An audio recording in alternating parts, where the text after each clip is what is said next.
JHK here for Fight Night's Picks, and I am joined by PFL light heavyweight filthy Tom Lawlor. Tom, man, it's good to see you, man. You're gonna be back in action. How does it feel?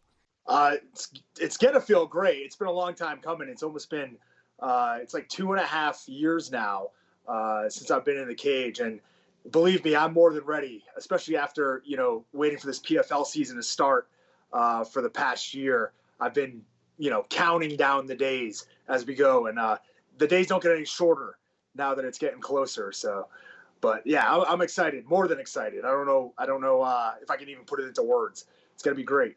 Yeah, definitely, man. I'm pretty sure a lot of people are looking forward to seeing you back in that cage and just throwing hands, man. How does it feel, man? Just I know you're excited, but what are other emotions you have? Yeah, I mean, coming off a layoff, and I haven't been the most active over the past 5 years. A lot of people I think would be nervous, but I kind of feel like the opposite.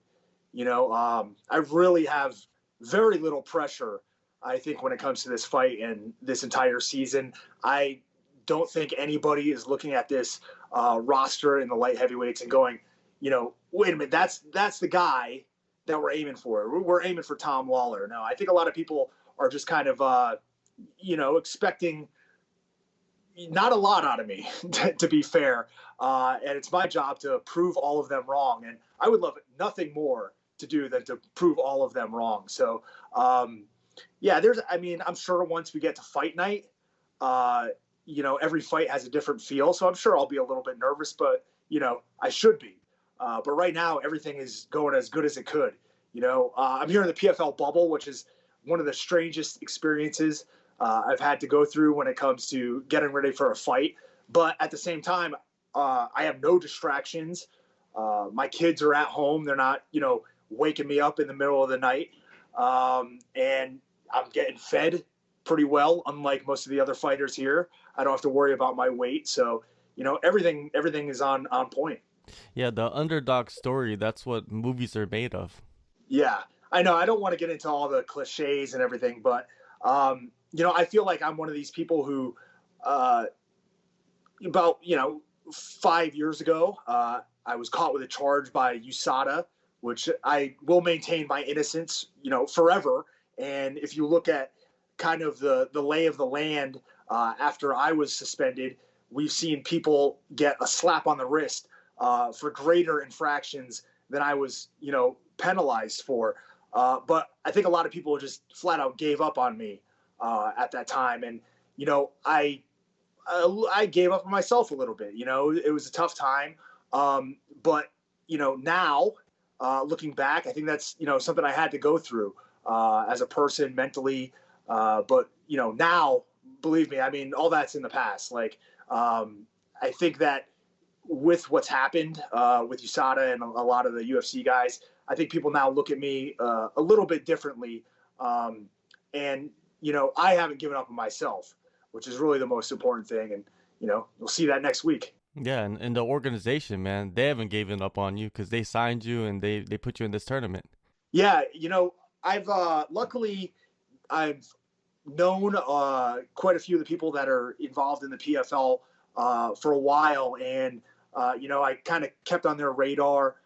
There have been talks in the past seasons about maybe me stepping in on short notice, but with a lot of short notice fights, sometimes they're not the best opportunity for you. And at the time, it just didn't work out. So when the time came for this, what is now the 2021 season, it would have been the 2020 season, I was approached it would be about a year ago, actually. It may even be a year to this day that I signed the contract. And then, we were caught in this whole pandemic and, things were on the side. But, the PFL, they've been great. The front office guys here, the front office guys and girls, have really been welcoming to me. And, it's comforting to have people that look at you and respect you, as a fighter, as an individual. And, that's really where I am with PFL. Now, you've been busy with the pro wrestling stuff, but on the MMA side of things, how has training been the last year? I am one of these people who I started training in if I count amateur wrestling, would have been 1997. And I couldn't tell you the last time I've had more than a month or two off.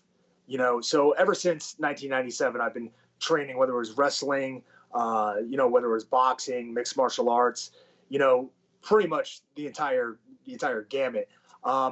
And that didn't change over the past year. Obviously, there was a short time where gyms were closed, and training partners were hard to come by. But I've been in this game long enough that, I have some good cornermen. I have some good friends. I have some good relationships. And I was able to keep training, during the downtime when a lot of people they kind of gave up on the world. They gave up on the sport. They didn't think anything was going to come of it. I've been around long enough that I know that there's always going to be another fight. There's always going to be something else to get ready for. Even if it wasn't going to turn out to be this PFL season, I was going to be ready for something because, this is how I make money. This is my entire life essentially has been built around mixed martial arts. And a lot of people will say things like, oh, you have to plan for what you're going to do after fighting. And, you have to have an idea about a career. And I really don't have any of that because I just assume I'm going to be involved in mixed martial arts and professional wrestling one way or another. And to me, they're so much of the same, two sides of the same coin to me. And, like I said, this is my life and it's going to continue to be my life. So there was no doubt that I was going to keep training during that time. And luckily, I live in Las Vegas, where it is the fight capital of the world, as far as I'm concerned. So there's always sparring partners. There's always people willing to train. And, maybe if I would have been in a different, place, maybe if I would have been in a different location, that wouldn't have been the same. But, luckily, I moved to Las Vegas because I knew it was the fight capital of the world. So it worked out. Definitely. In Las Vegas, I believe you've been training at Syndicate. Is that the main spot for you? Yeah. That's where I do most of my work. Out here with me right now, I have Corey Hendricks, who's was a fighter in the ACA. Yeah. Really good light heavyweight. So I've got good guys to fight with. I've gotten a lot of sparring rounds in with Sean Strickland, Chris Curtis over the past year. So yeah, I feel ready. Yeah, some monsters right there you just mentioned. Now, Jordan Johnson was your original opponent. What happened to that matchup? That's a good question that I don't necessarily have an answer to. I found out about the same time that everybody else did that he wasn't going to be in this season. And from what I've heard through the grapevine, I don't know if this is true or not, but I'm not sure if he's going to be fighting again in the future. I just assumed in my head, making stuff up with absolutely no insight or anything, that the quarantine protocols were probably an issue for some of the fighters. And, I don't know what each person individually has going on. There may be people who have, children or, maybe they have children with health issues and they can't leave home. Maybe, maybe they can't get off of their job, their daytime job to come into the bubble for 17 days. But all I know is that Jordan Johnson isn't here. I was prepared to fight him. Not the easiest matchup in the world, but, there's a lot of things I saw in his game that I thought I could capitalize on. He shoots a head outside single leg, which leads right into a guillotine choke. There's some other things that I thought I could capitalize on, but he's out and Antonio Carlos Jr. is in. And, the game plan changes a little bit, but the result, is still going to be the same. Yeah, Antonio Carlos Jr., a much well-known name, much bigger name in the industry. And when you heard that he was the replacement, does it make it more exciting for you to make your debut against a guy that's more known? Not necessarily. Obviously, he has a great Brazilian Jiu-Jitsu pedigree. He was the TUF champion at heavyweight. And that was kind of the thing that, alarmed me the most when you look at it. It's like, oh, this is a huge guy. But he's been he fought at 205, and then he was down at 185 pounds as well. And I believe in an interview after he was after he left the UFC, he said he was looking at fighting at 185 still. So, I don't think that he's going to be much, much larger than I am. I mean, realistically, I could make 185 pounds. I could be a middleweight, but the PFL doesn't have that. And, when you look at the lay of the land and, you have an opportunity to make $1 million in the PFL, and that's not necessarily the case in virtually any other organization, you have to take these opportunities. So I've been trying to put on weight. It hasn't worked out very well for me, but I have a ton of energy because I can just eat and drink everything that I want going into the fight. So I'm kind of, in a way, I'm glad that I'm fighting another guy who's, kind of in the same boat as I am, like a 185, or maybe even if there was a 195 weight class, that'd probably be perfect for both of us. But, here we are at 205, and considering the situation, being in the hotel for 17 days, I think it's the right choice for me. How different do you feel physically at 205 compared to middleweight when you actually step inside the cage? Well, the reason why I initially stopped competing at middleweight was I had a fight in, I believe it was 2013 in Sweden. And leading into the fight, I had a horrific weight cut. I passed out in the sauna. I tried to get back. I remember, throwing up and telling my corner guys, hey, I'm going back in the sauna for 20 minutes, lock the door, don't let me out. And I made it like 3 minutes, right? And then they had to drag me out. I started vomiting again, went back to the room, went to sleep. Unbeknownst to me, my corner guys, alerted the UFC like, hey, something's wrong with him. He's really sick. We may have to pull out of the fight. I woke up the next morning, felt okay, was able to cut the weight. But during that fight, I felt terrible, absolutely awful. And I actually got thrown with a judo throw to the point that I tore my ACL, MCL, meniscus in the fight. And, I wholeheartedly believe that a lot of that was due to the hard weight cut and the way my body, didn't react in that situation. So at that point, I was like, that's it. I'm done. You know what I mean? Like, I love MMA, but I also love being alive and being able to compete. So I'd rather do that in the long run. You know what I mean? I'd rather be alive and be able to train MMA than, necessarily have to fight at 185 pounds, because somebody thought that was the right weight class for me. So it presents its disadvantages as well as its advantages. Obviously, when you're on the ground, if there's a bigger guy on top of you, you're going to carry a lot more of that weight. But when you're standing up, you're usually faster. If it's a bigger guy, you can usually move around, and, kind of being the smaller fighter allows you to change levels. There's benefits to it. So a lot of it is about developing the fighting style around not only, your body type and what your opponent's going to do, but, where you feel best at. And this is where I feel best at. So, no distractions. You're in the bubble. You're going to head into the fight. You're at 205. What type of performance are you expecting out of yourself against Shoeface? I don't get paid by the hour. I get paid by the fight. And this is one of these situations where the quicker you finish it, the more points you get. Now, obviously, my goal is to win the fight first and foremost.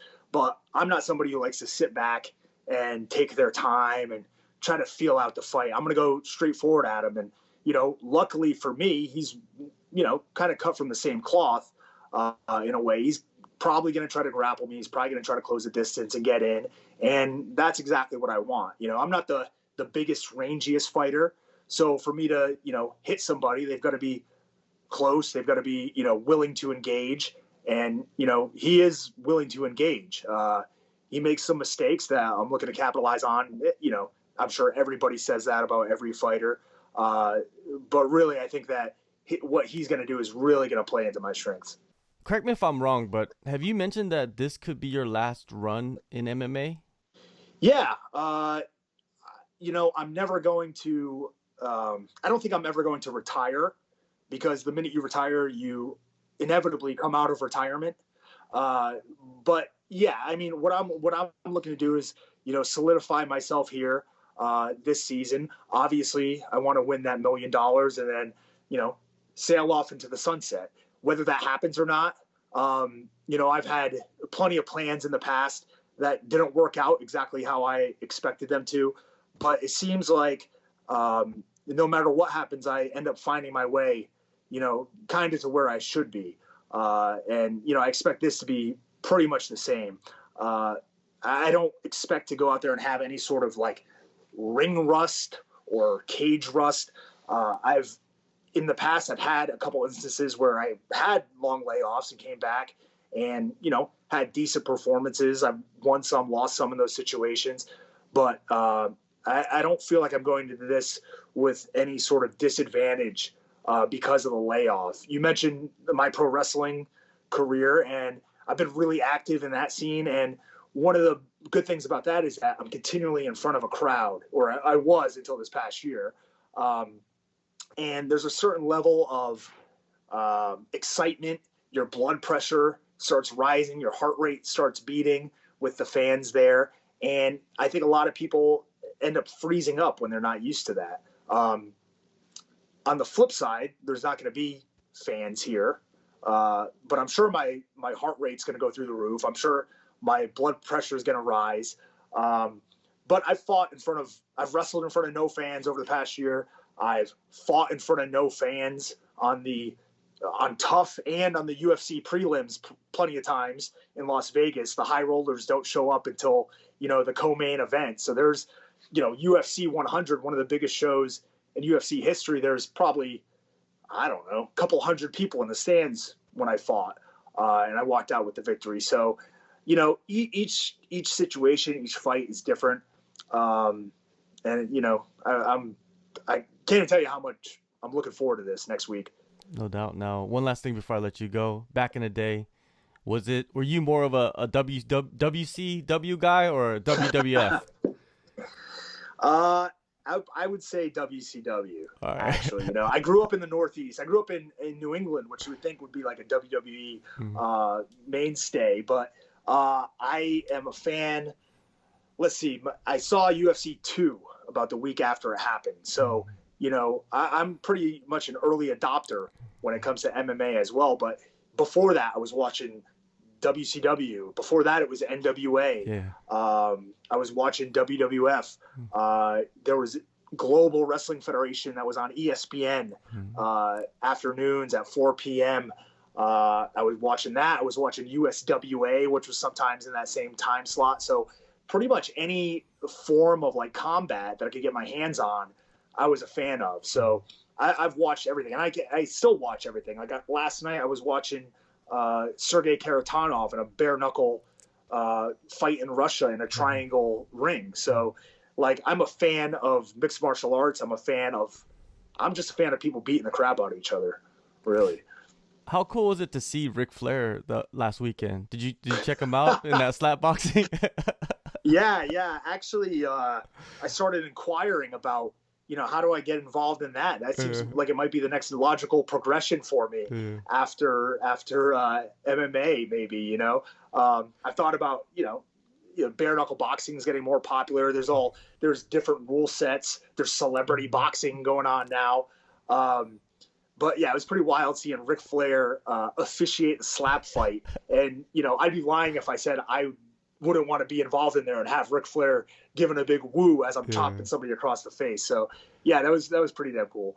Definitely, man. Well, you get into some real fighting on April 29th, PFL. The season starts for you. Thank you, Tom, man. I enjoyed our chat. Hopefully we get a couple more in this season. Yeah, I'm looking forward to it. Thank you so much.